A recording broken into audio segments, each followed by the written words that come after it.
Olá a todas, todos e todes. Sou eu, André Arruda, e vai começar agora, só que dessa vez diferente. Nós não estou transmitindo ao vivo, né? Esse programa. Esse programa vai ser gravado, porque no adiantado da hora eu cheguei aqui por volta de 1h da manhã, né? Do domingo. E o que aconteceu? Eu fui pro festival, né? Festival Coma, que é um festival de arte, de música, de sustentabilidade também, né? Promovido aí pela Claro, pela BB Seguros, pela Toyota, e eu cheguei tarde. Eu cheguei muito tarde, né, desse evento, né, e muito por conta dos problemas de organização de trânsito, né, que aconteceram no Distrito Federal. A região onde fica o evento tinha vários eventos ocorrendo ao mesmo tempo. Na região central tinha um festival da Caixa, perto dali tinha na praia festival, né? Então tinha muita coisa ali e a organização do trânsito foi muito ruim para quem precisava fazer uso de carro de aplicativo, né? Não teve como, né? Então, assim, nenhum problema em relação ao que aconteceu dentro do festival. Dentro do festival, artistas novos em ascensão de qualidade. Tinha uma pista de música eletrônica ali, de DJs, né? Inclusive tocando funk, maravilhoso. Um lounge muito legal, muito aconchegante, né? O ambiente do Centro Cultural Banco do Brasil é um ambiente extremamente aconchegante. E teve até um quiosque da Claro de karaokê, que eu cantei 2 músicas lá. Fiz sucesso. Ai, maravilha, né?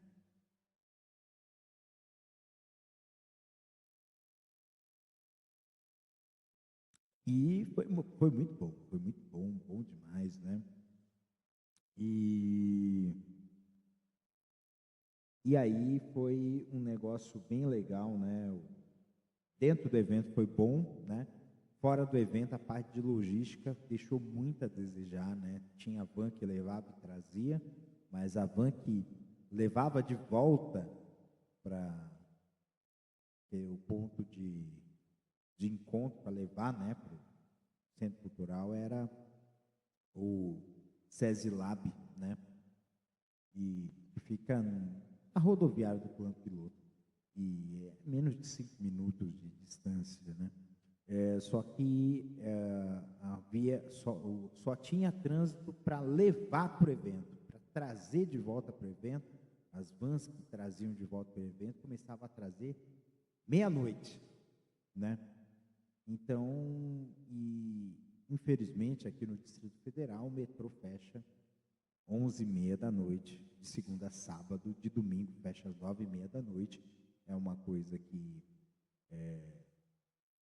dentro de uma cidade que se projeta moderna é inconcebível, né? É inconcebível uma coisa dessa. Mas assim, o show tem que continuar, não vai ser ao vivo, né, o episódio Castor FM8, mas será gravado e vou retransmitir o episódio da mesma forma como aconteceu semana passada, que deu problema no áudio. Eu retransmiti o episódio no dia seguinte, tá? Então, vamos lá, vamos começar o episódio de hoje, né? Mais um Castor FM. Sejam todos muito bem-vindos e vamos começar.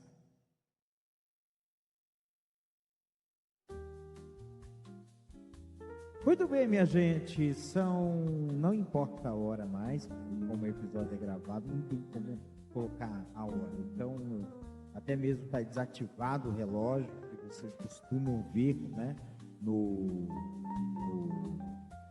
visor, né, na tela, né, e o chat também está desativado, mas é justamente porque não tem como fazer isso sem ser uma transmissão ao vivo, né?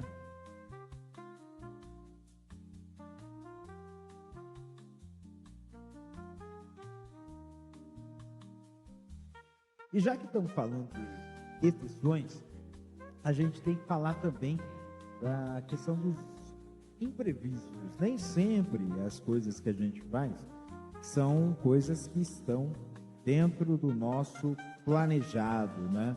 A gente tem uma expectativa, né, de um resultado de algo que a gente faz e nem sempre essa expectativa se confirma. Isso é um problema?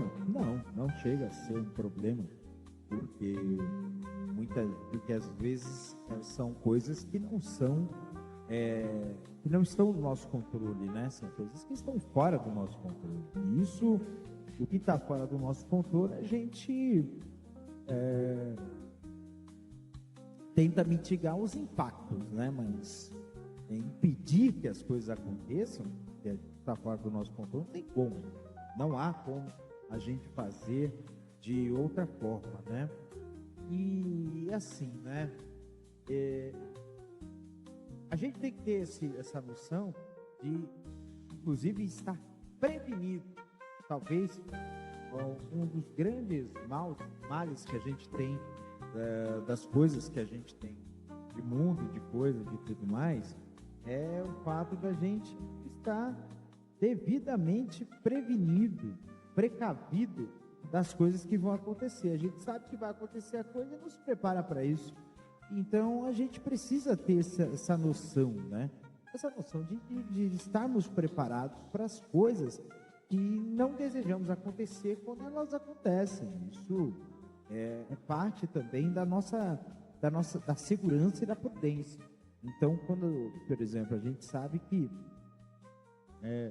em um lugar pode ter muita queda de raios, e se você tiver um para-raio no seu prédio, na sua casa, é uma prevenção, mesmo que isso não aconteça, né? Mas você estará prevenido, e isso é uma coisa que vai fazer com que nós possamos ter aí uma segurança e até mesmo focar naquilo que importa, né? Focar naquilo que a gente está dentro do nosso controle, né? Aquilo que a gente pode fazer, o que a gente pode mudar, né? Então, no fim das contas, ao fim e ao cabo, a gente sempre tem que ter um plano B, um plano C, um plano D, a gente tem lá, linguagem do meu trabalho, lá de banco, assim, a gente chama de contingência, de contingenciamento. Qual o contingenciamento que a gente tem para as coisas da nossa vida? Isso é uma coisa que falta muito para a gente. Falta demais ter essa questão de você ter alternativas para quando a coisa não sair do jeito que você imaginou que acontecesse, né? E, por exemplo, esse entendimento que eu estou tendo, inclusive, na semana passada, eu conversei com uma pessoa, né, que viu minha apresentação, meu programa, gostou, né? Ele falou assim: olha, o problema é o horário, né? Porque 10 horas, 11 horas da noite é um horário que geralmente as pessoas estão ou fazendo outras coisas, ou procurando, ou estão longe do computador, né? Ou estão num evento, estão numa balada, ou estão em algum lugar que não vão estar te acompanhando, não vão te acompanhar. E aí está o ponto que pode fazer com que você... e aí você pode fazer mais cedo, né? Eu me programei para ser mais cedo, mas aí eu recebi aí 2 convites, né, para prestigiar esse evento, o Coma, e Eu já tinha ido no ano passado, é um evento muito bom, né? E no fim das contas, tirando essa questão do traslado, que foi bastante desagradável, principalmente para voltar para casa, a experiência foi muito boa. Ainda tenho um ingresso ainda para ir hoje, eu faço, né? A ideia é essa.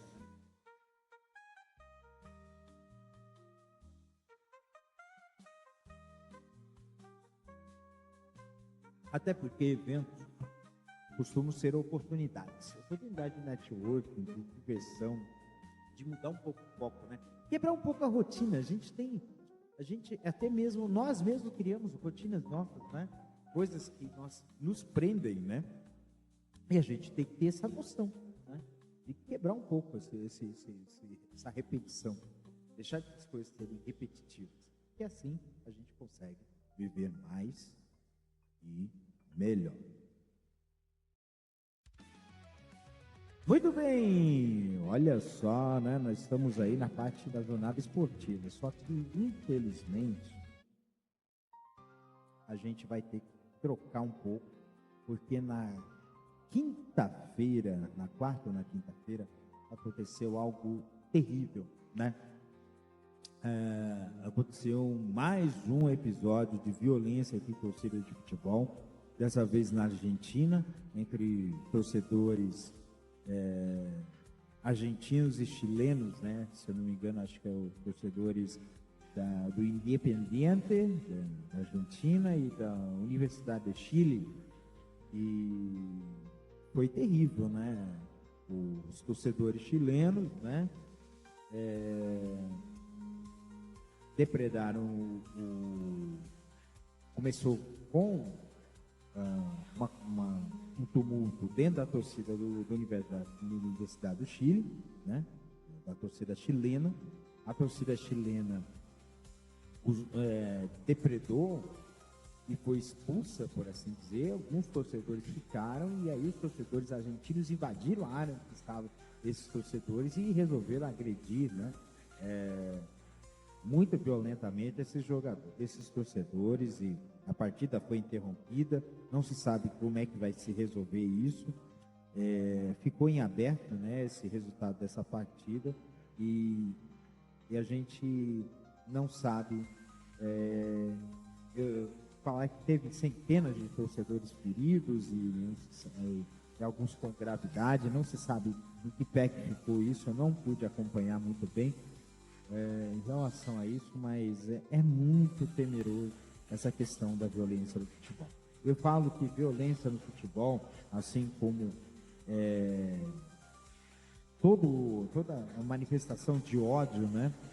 Seja em mídias sociais ou em qualquer outro lugar. Tem uma história aqui de uma menina que ganhou várias medalhas aí no Pan-Americano Juvenil, e por conta de um desempenho ruim em um campeonato mundial de natação, ela sofreu muito hater, muitas mensagens de ódio nas mídias sociais, uma coisa assim extremamente absurda. E assim, o ponto aqui em relação a isso é que se usa torcida para ser álibi de insanidade, né? Coloca o fato de você pertencer a uma torcida organizada como algo que defenda você de você ser insano, né? E gente, é uma coisa assim que não faz sentido, né? No Brasil, no mundo, né? Ainda ter esse tipo de cenas lamentáveis dentro do esporte. O esporte, na verdade, ele tem que ser o contrário, ele não tem que ser um gatilho de violência, ele é um mitigador de violência, né? Tanto é que, assim, tem muita gente que coloca o filho no judô, né? Ou em outra atividade esportiva para poder tratar um pouco da irritabilidade da criança, né? Da hostilidade da criança, né? E o esporte, ele tem esse tipo de coisa, né? Que poderia ser algo que poderia melhorar bem a condição aí das pessoas. Então a violência não é algo tolerável e precisa se apurar aí as causas do ocorrido e punir. Punir não apenas torcedores, mas também o clube, né? Ele é responsável por tudo isso. Agora vamos voltar para o esporte, né? Porque essa semana teve o Campeonato Mundial, né, de ginástica rítmica e o Brasil, olha que beleza, né? O Brasil conseguiu o segundo lugar na disputa por equipes. O Brasil ficou com a prata do Mundial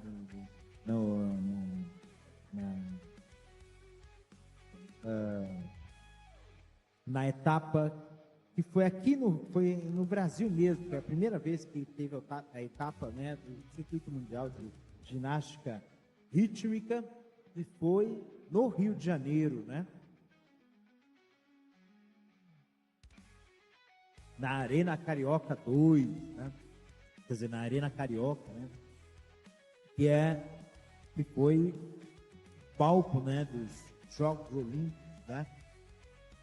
Foi há 9 anos atrás, olha, 9 anos atrás, nós tivemos os Jogos Olímpicos do Rio de Janeiro, e eu posso dizer assim, eu tenho muito orgulho, gente, de ter sido voluntário, né, dos Jogos Olímpicos lá no Rio de Janeiro, né, e eu digo para você que foi uma experiência maravilhosa, né.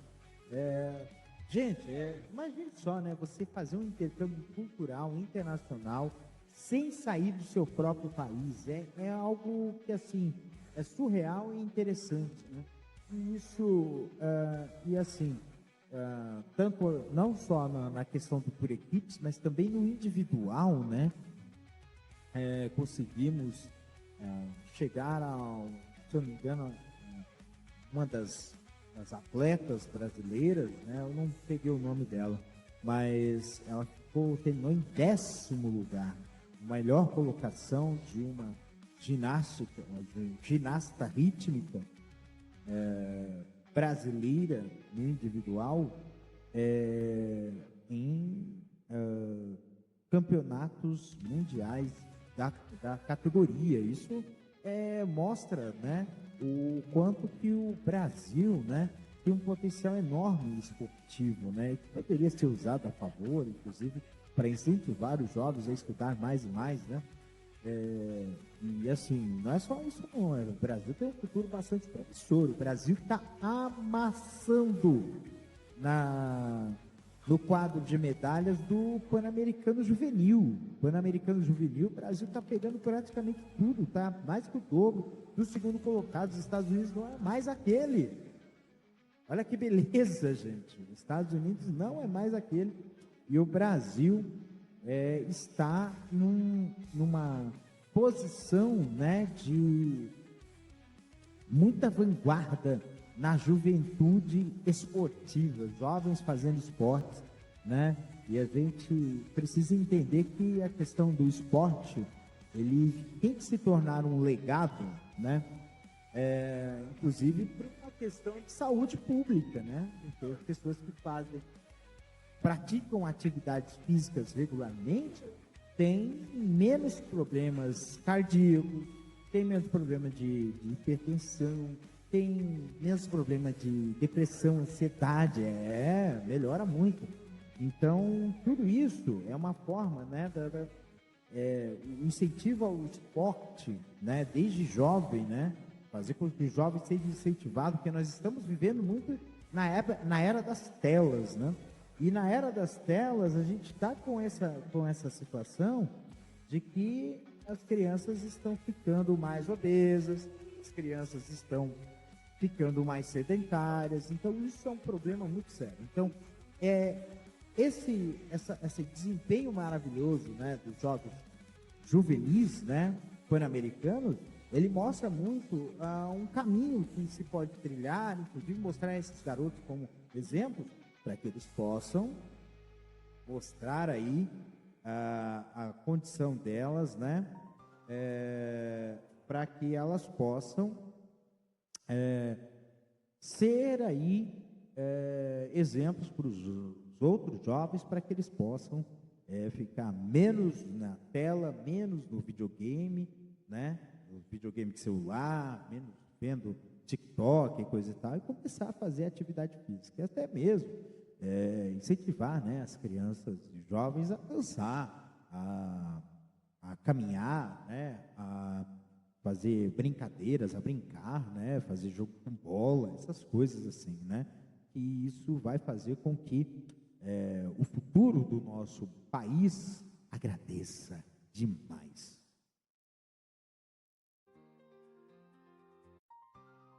Muito bem, minha gente. Olha só, nós vamos para o noticiário. Cara, noticiário é muita coisa, né? Começa pela operação da Polícia Federal, um toque, toque, toque, na casa, nem na casa, não foi nem na casa, né? Do pastor Silas Malafaia. Ele pegou o cara no aeroporto, pegou o celular dele, pegou o passaporte, ele ficou pé da vida e ele não embora, porque ele está metido nessa história de golpe e assim, é uma coisa assim que é lamentável, né? A gente vê líder religioso colocando religião com política. Isso já aconteceu em diversos momentos da nossa história, o resultado foi catastrófico. Por exemplo, a aproximação da Igreja Católica com o fascismo e o nazismo, né, na década de 1920, 1930, foi um ponto que mancha a história da Igreja Católica, mas é um fato que precisa ser abordado, né? A gente também não pode deixar de dizer aí, né, o fato de grupos religiosos quererem entrar para a política. Você vê grupos neopentecostais querer montar chapa para conselho tutelar, para eleger vereador, deputado, né? Então, esse tipo de coisa é muito complexo, porque a gente precisa entender que, assim, o Brasil é um país laico, e por ser um país laico, a gente precisa ter em voga a necessidade de que as pessoas, né, tenham tenham a questão do respeito uns aos outros, né? Eu acho que é possível sim haver a convivência pacífica entre pessoas de religiões diferentes, tá? Quem está impondo isso é porque quer impor um poder, né? E quando quer impor um poder, aí a gente sempre vai ter aí uma situação de conflito. E é um conflito muito violento, é uma coisa que não se deve tolerar. Não devemos tolerar aí essa imposição, né? Uma imposição conservadora, né? Mas essa imposição conservadora é realmente impor padrões, impor regras para poder impor poder às outras pessoas. E nem sempre esse poder é em causa correta, em causa própria. É que nem aconteceu aí, porque teve operação da Polícia Federal em relação aos atrasos que a tentativa, a obstrução de justiça, né, que o Bolsonaro fez, né, Bolsonaro, filho do Bolsonaro, né, todo mundo fez aí, e essa obstrução de justiça, né, que eles tentaram impor, inclusive com o envolvimento do Malafaia, teve aí revelações aí de gravações, de mensagens, né, que fica muito claro, né, o uso, né, do governo dos Estados Unidos como uma maneira de de impor uma chantagem, uma ameaça ao nosso país para que os interesses deles sejam satisfeitos. Esse ponto não é interesse da democracia brasileira. Eles são contra a democracia brasileira. A democracia para eles é o poder da maioria, e é uma maioria manipulada muitas vezes, né? E aí a gente vê que o efeito está sendo justamente o contrário, né? Olha só o que está acontecendo. As últimas pesquisas estão mostrando aí justamente o contrário, né? Estão mostrando aí que o Lula está crescendo em popularidade, e se fosse a eleição fosse hoje, ele ganharia. né, dos seus principais adversários, né? Então, essa a pesquisa Quest, né? Essa pesquisa, ela mostra uma coisa que é muito importante, de que essa pauta que o bolsonarismo está fazendo, primeiro, não está colando essa pauta dizendo que a culpa é do Lula. O problema não é o Lula, o problema é o Bolsonaro. Essa tarifa, esse tarifaço do Trump é Bolsonaro. E assim, é dinheiro que nem eu falei semana passada, né? Semana passada vai ter que colocar 30 bilhões, né? Vai tirar 30 bilhões aí do orçamento para dar para as empresas que estão sendo prejudicadas pelo tarifaço do Trump, né? Então, é uma conta que quem está pagando essa conta não vai ser o Lula, não vai ser o Alexandre de Moraes. Quem está pagando essa conta é a gente, tá? Nós estamos pagando essa conta. E aí a gente tem que dar um nome aos bois, cara. A gente tá, na verdade, é um golpe, é uma iniciativa de golpe para fazer o golpe, né? Porque tentar defender e proteger o Bolsonaro aí realmente não faz o menor sentido. E ainda tem mais, essa situação se tornou pior ainda para ele. E ainda tem um outro ponto, né? Que daqui a 2 semanas começa o julgamento do Bolsonaro, né? O julgamento do primeiro núcleo do golpe, que é o Bolsonaro, Braga Neto e adjacências, vai ser agora, no dia 2. Começa no dia 2, falaram que vai até o dia 12, né? Então pode ser que nós tenhamos aí a confirmação da condenação do Bolsonaro e realmente, sendo condenado, é lógico que não é uma justiça que a gente que demorou para acontecer, mas eu acho que é uma punição que ela vai além também dessa questão do golpe. A gente precisa entender que o governo Bolsonaro foi um governo que endividou o país, que quebrou o país, é um governo que usou de negacionismo climático, que é a tocação da boiada, que desregulou totalmente os poderes, né, dando um poder indevido ao Centrão por meio do orçamento secreto. E é negação de tudo que é tipo, não é só negação de vacina, não. É negação de vacina, negação da educação, negação da ciência. E falar em ciência, né? Tem uma notícia aí que é maravilhosa, né? De que a Fiocruz lá, que é o laboratório de Manguinhos, a Fiocruz, agora está com capacidade, tecnologia para desenvolver vacinas de RNA mensageiro, né? Uma tecnologia de ponta para vacinação que o Brasil agora é capaz de produzir. Então, vacinas de RNA mensageiro só é possível construir, fabricar na China, na Europa, nos Estados Unidos. Sul global, né? O primeiro país na Sul, né? Na América do Sul e África, né? Na região sul, né? Do sul global, né? Que está com capacidade para produzir vacina de RNA mensageiro. Isso é a vitória da ciência, né? Uma vitória do Brasil, né? E a gente precisa ter essa condição, né? Para que a gente realmente combata muito esses retrocessos, né? É uma quantidade enorme de retrocessos. Essas leis, inclusive, assim, essa lei ambiental, né? Que está sendo colocada, é uma coisa absurda, né? Essa lei ambiental, essa discussão de marco temporal é um absurdo também, né? E a discussão da anistia, são 3 absurdos aí, que são absurdos, e ainda tem um outro, né? Que é um meio termo, né? Que é tirar, né? Você tira você tira a autonomia do Supremo, né, para poder julgar políticos, né,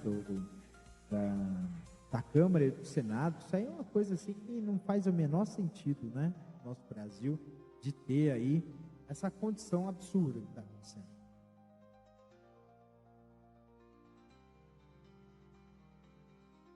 O nosso Brasil precisa de uma justiça que seja mais justa, né?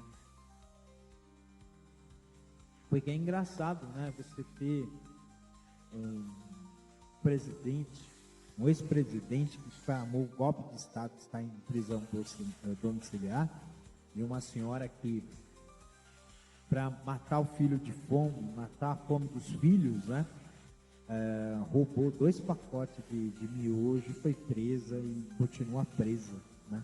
Então, assim, são coisas assim que mostram muito uma realidade brasileira que precisa ser mudada radicalmente.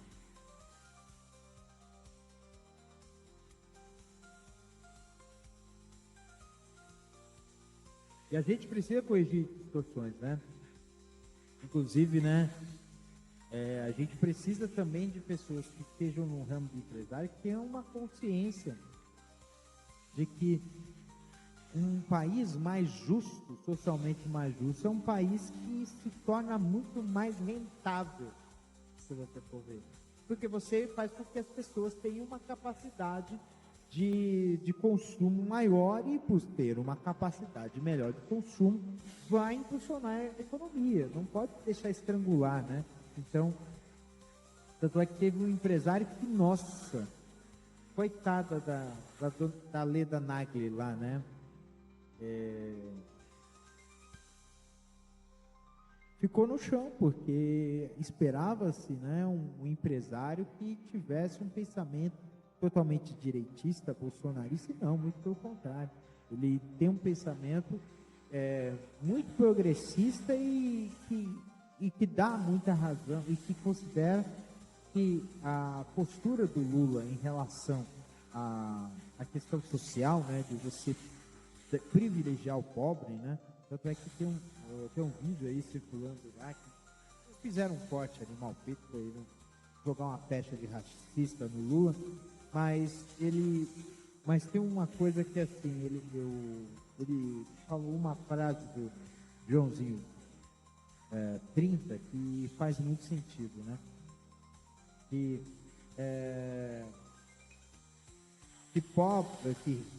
quem gosta de miséria é intelectual. Rico, pobre, gosta de coisa do bom e do melhor. Vale a pena a gente ficar pensando sobre isso. Muito bem, deixa eu só trocar aqui. Acho que eu vou pegar essa outra, que é mais fácil. Boa. Vou colocar essa aqui que é mais interessante. Eu tô trocando aqui, tô aumentando aí o repertório, né, de músicas de fundo. Isso faz muito bem, porque dá uma dinâmica, né, melhora a dinâmica aí do programa, né.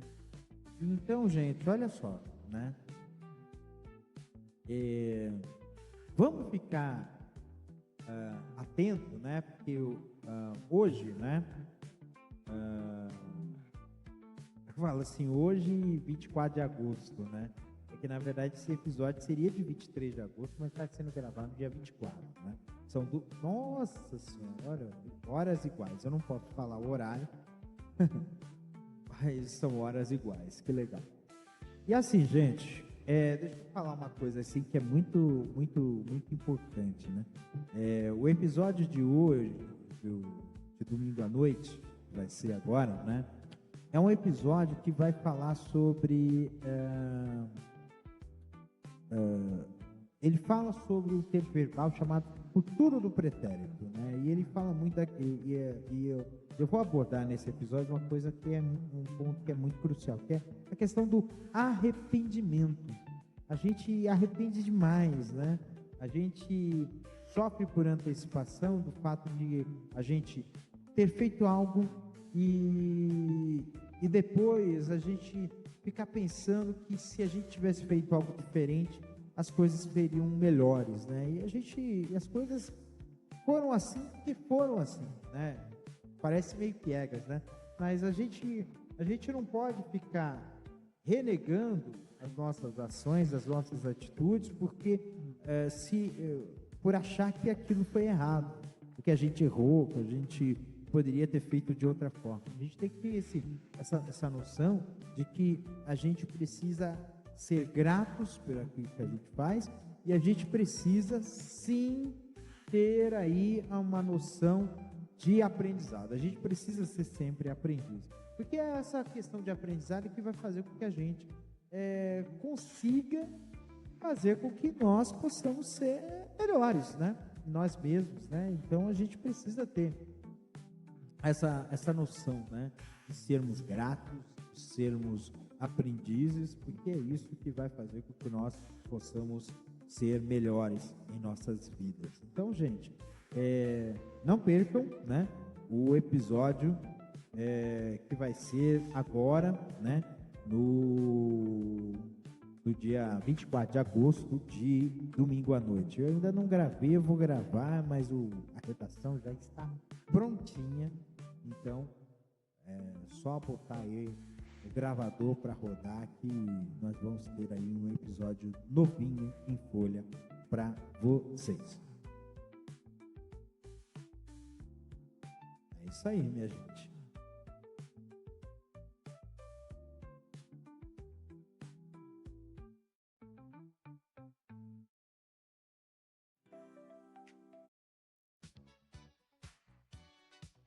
Muito bem, vamos falar de um pouquinho de entretenimento. Eu não sou muito fã de falar de fofoca, né?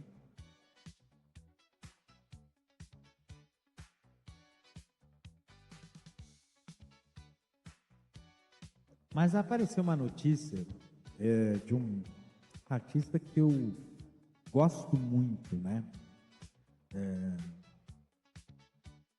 Porque tem aquela questão de romper, né, barreiras, né? E eu tô falando do rapper, né, Lil Nas X, né? Assumidamente homossexual, né? E que fez um sucesso maravilhoso, né? Eu gosto muito dele. Só que ele está numa situação de crise danada, rapaz. Ele está preso, né? Ele está preso, né? Por um atentado violento ao pudor. Ele apareceu nas ruas de Los Angeles de cueca e bota, né? E aí depois surgiu aí um vídeo depois, né? E foi momentos antes dele ser preso, porque ele estava completamente nu, estava completamente pelado, né?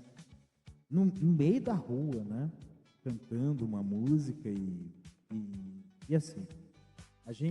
Eu sempre lembro que a gente precisa preparar muito a cabeça das pessoas, principalmente quando elas atingem o estrelato, né? A gente tem por exemplo, artistas muito jovens que a gente fala de síndrome de Peter Pan, né?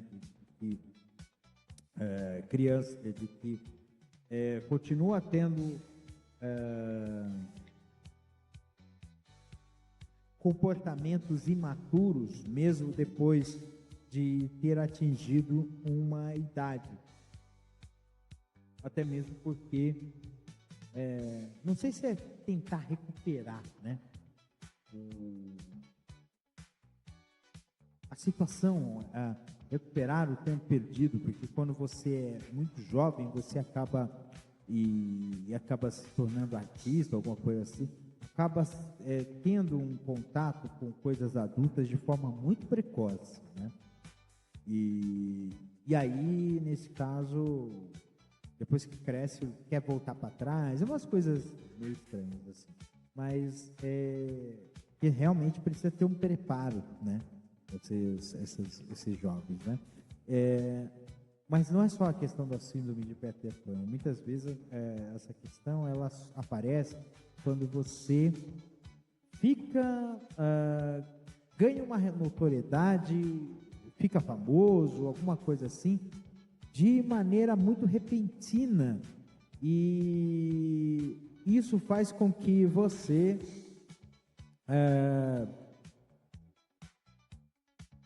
acabe não assimilando tudo isso, e aí acabe começando a ter um monte de besteiras, fazer um monte de besteiras, né? Eu lembro dessa história aí do Luva de Pedreiro, né? Do influenciador Luva de Pedreiro, que tá passando maus bocados aí, foi processado aí, umas coisas assim bem pesadas, né?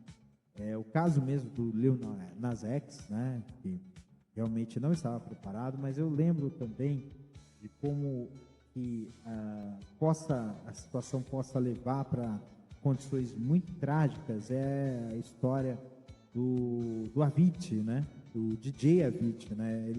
Ele faz 12 anos que ele tinha lançado uma música que foi um sucesso estouradaço nas pistas de dança, e ele começou a tocar em vários lugares, no mundo inteiro e coisa e tal, e assim, o ambiente, e aí no fim das contas, ele atentou-se contra a própria vida, né, em Dubai, né, falaram que ele quebrou uma taça de vinho e perfurou a própria perna, né, bem numa artéria que fez com que ele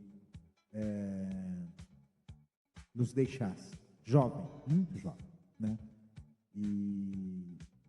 E essa condição e muitas vezes acontece porque realmente a gente precisa blindar um pouco a nossa cabeça, né? Nós precisamos ter essa blindagem na nossa cabeça para que nós possamos continuar fazendo o nosso trabalho e nos prepararmos também para o fato de que tudo no nosso mundo, principalmente um mundo extremamente baseado em comércio e tudo mais, se torna efêmero demais, né? Então a pessoa pega, estoura, faz sucesso, e aí ela quer continuar fazendo o sucesso dela, mas não dá mais para fazer usando aquilo que já usou. Ele precisa fazer algo novo, e às vezes vai explorando, até chegar no momento que você não conseguir mais bater o desespero, né? Bate o desespero, né? E eu sempre lembro também da história de uma frase de Marilyn Monroe, né? Ele fala sobre nudez, mas tem um ponto que é interessante, que faz sentido em relação a outras coisas, né? Quando você tira a roupa,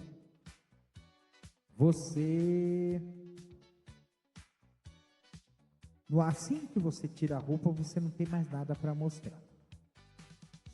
E quando se trata de influenciador, quando você dá tudo de si para poder mostrar as coisas e coisa e tal, ou quando você faz algo extremo, você deixa de ser tão relevante quanto é.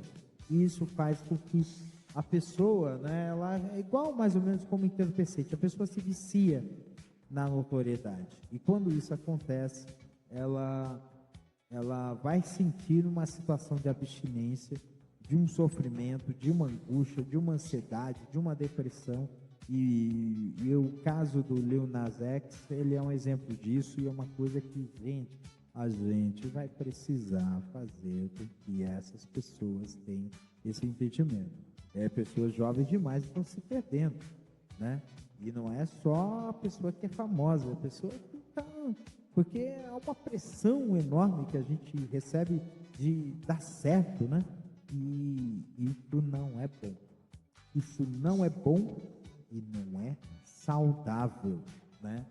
A gente precisa entender que fracasso existe, que dificuldades existem, que coisas inesperadas podem existir. Isso faz com que a gente tenha que ter esse entendimento, essa noção de que a gente precisa seguir adiante em nossas vidas, e se errou, a gente aprende e segue adiante, né?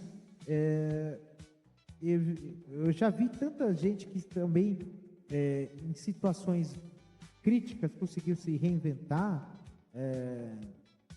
A gente pode falar do Steve Jobs, a gente pode falar do Carlos Santana, a gente pode falar do Fatboy Slim, né? A gente pode falar de artistas brasileiros, né, que tiveram dificuldades. Um exemplo, eu vejo brasileiro, tem muita gente que tira sarro mesmo, é o Fábio Assunção. Uma história de superação incrível, né? Outro que também, na mesma naipe aí, né? Porque infelizmente no Brasil o ser humano ele é destacável, né? Então a pessoa cometer um erro acaba se tornando um erro fatal, né? Então o caso do Casagrande, do Walter Casagrande Júnior, né? Grande jogador de futebol, que teve problema com entorpecentes e conseguiu, hoje ele está limpo e é um grandíssimo comentarista esportivo, né? Tem gente que fala, ei, fala merda. Não, ele não fala merda, não. Eu gosto muito da opinião que ele tem. Ele é porque ele não é aquele cara que fala aquilo que as pessoas querem ouvir. Às vezes a verdade é aquilo que as pessoas não querem ouvir, né? E é esse tipo de coisa que está acontecendo. Então, assim, muita força aí pro Lil Nas X, né? Ele está preso, né? Vai ter uma audiência de custódia, se não me engano, segunda-feira, para definir o valor da fiança que ele vai pagar para poder sair da cadeia. Mas eu acho estranho, né? Porque se fosse um artista branco, talvez, provavelmente, já tenha recebido essa sentença. Eu realmente, eu vejo que tem um pouquinho de racismo velado aí nessa história, né? E eu vejo os comentários das mídias sociais que eu fico besta, né, de ver os comentários tipo que mistura racismo com homofobia, com um monte de coisa, entendeu? E que, não, porque é opinião pessoal. Não, você tá vendo, você não tá fazendo a sua opinião porque é o Lil Nas X, é porque é um rapper preto e gay, só isso. É esse tipo de coisa. E aí você não, vou colocar o Lil Nas X, né? É a mesma coisa que o pessoal fala em relação a Pablo Vittar, né? Inclusive, eu mesmo fico, quando eu fico meio assim, né? Meio, sabe, me dá um pouquinho de disposição quando tratam a Pablo Vittar no masculino, né? Mas é um homem. Eu falei assim, não, filho. É uma pessoa não binária que prefere ser tratada no feminino. Então, se eu vou tratar do jeito que ela quer que seja tratada. E é assim que tem que ser.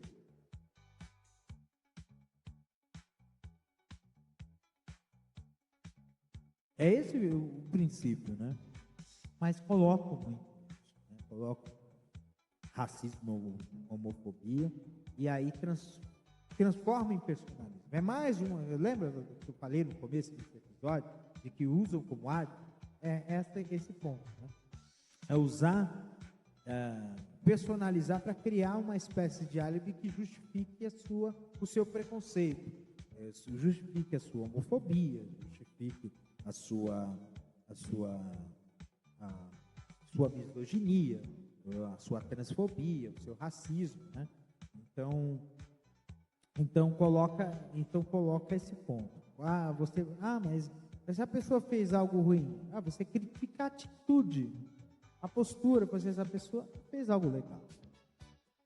É esse tipo de pensamento que as pessoas precisam colocar aí para poder a coisa funcionar. Senão a coisa não vai para frente, né? A gente precisa ter esse entendimento, né? Então, assim, gente, muita força aí pro Lil. Eu gosto muito dele. Se quiser fazer um rehab aqui em Brasília, ele pode fazer. Acho que é mais prudente ele sair desse lugar, talvez procurar outros lugares aí.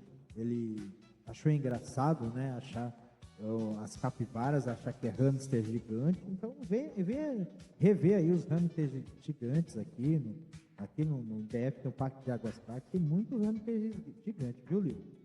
Vem aqui, pode vir aqui, né? É melhor do que você ficar se lascando aí em Los Angeles, principalmente nos Estados Unidos, que virou a Trumpilândia, né? E é muito perigoso. Eu lembro que quando você coloca aí, quando você tem pessoas assim que, quando a extrema-direita sobe ao poder, realmente todo mundo fica mais com medo, né? O medo começa a aflorar em cima de grupos identitários, né? o pânico e o medo. E às vezes pode ser um ponto que pode estar acontecendo com ele também. Então às vezes ele tem que sair daquela região e ir para um lugar mais democrático. Pode chegar no México, que a dona Cortez lá, que é a presidenta lá do México, está trabalhando bem. Pode ir lá no Chile, lá, que tem o outro menino também que é de esquerda. Ou pode vir aqui para o Brasil te ama. O Brasil te ama. Pode vir aqui que eu acho que você vai ser muito bem tratado aqui no Brasil. Como já foi aí outra vez, né? Quando veio aqui no Lollapalooza, foi amado para cacete. Então acho que pode ser uma oportunidade de você se sair dessa situação. Muitas vezes é o ambiente que está lá. O ambiente de showbiz realmente é um pouco complexo. Então tem que tomar cuidado com isso, tá? Acho que é isso, gente. Vamos ficar aí atento em relação a essas coisas, para que as coisas vão para frente.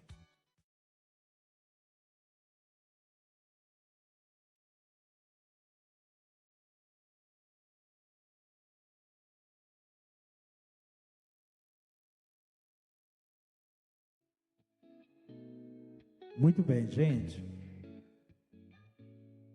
Realmente o episódio ficou um pouquinho longo, ou não, um pouquinho curto, sei lá. Gente, já está bem adiantado da hora, né? E eu tô aqui porque para mim é um dever participar, fazer as coisas. Eu acho que, inclusive para mim, que tem todas as coisas que eu tenho, né? Tem um sentido que eu acho muito importante. Você, dependendo da sua condição de vida, você tem que se sentir desafiado o tempo todo. E assim, não é desafiado de você se sentir em risco, mas desafiado de tipo assim, olha, tem coisas que você é capaz de fazer, só que você está com medo de fazer. E isso é um ponto que é muito importante para a gente. Tá? Porque se a gente ter essa noção de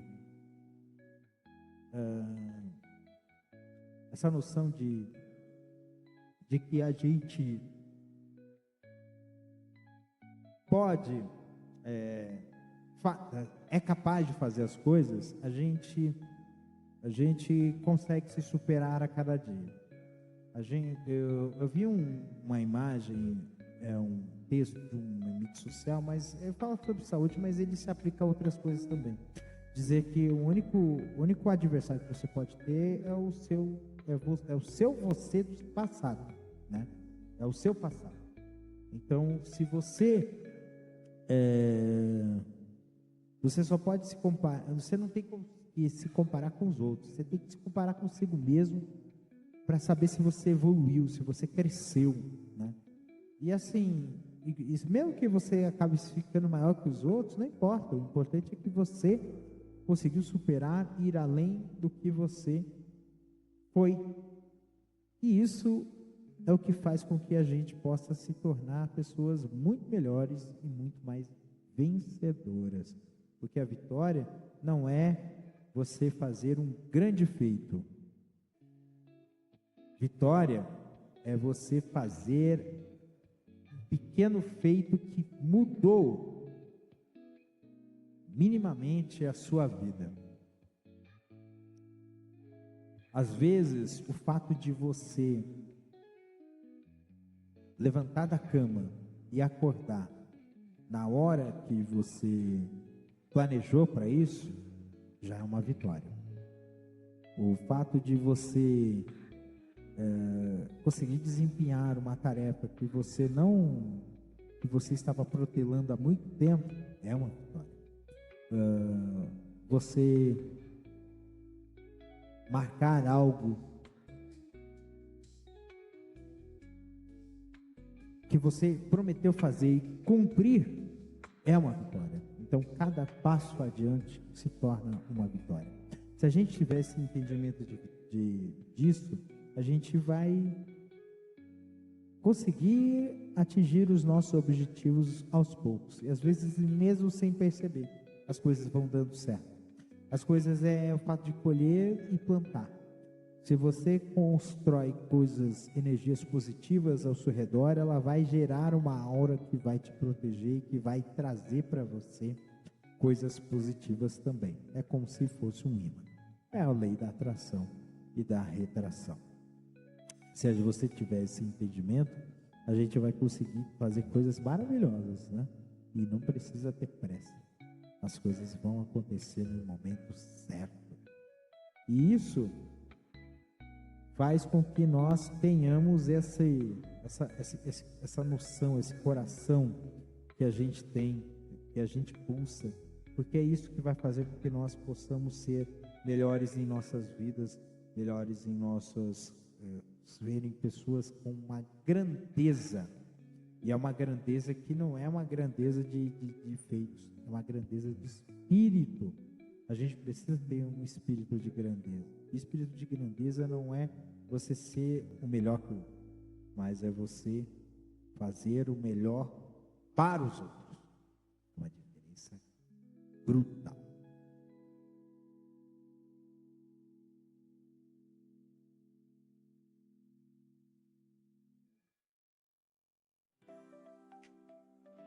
Muito bem, minha gente, chegamos ao final de mais um Castor FM. Dessa vez, diferentemente de outros episódios, de outros programas,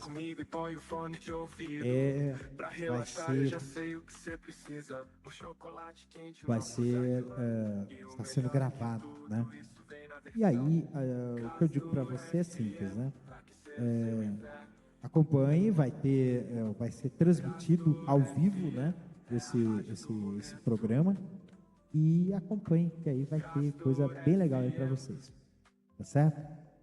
Então, um beijo no coração de vocês, cuidem-se, até sábado que vem com mais um Castor FM. Um beijo!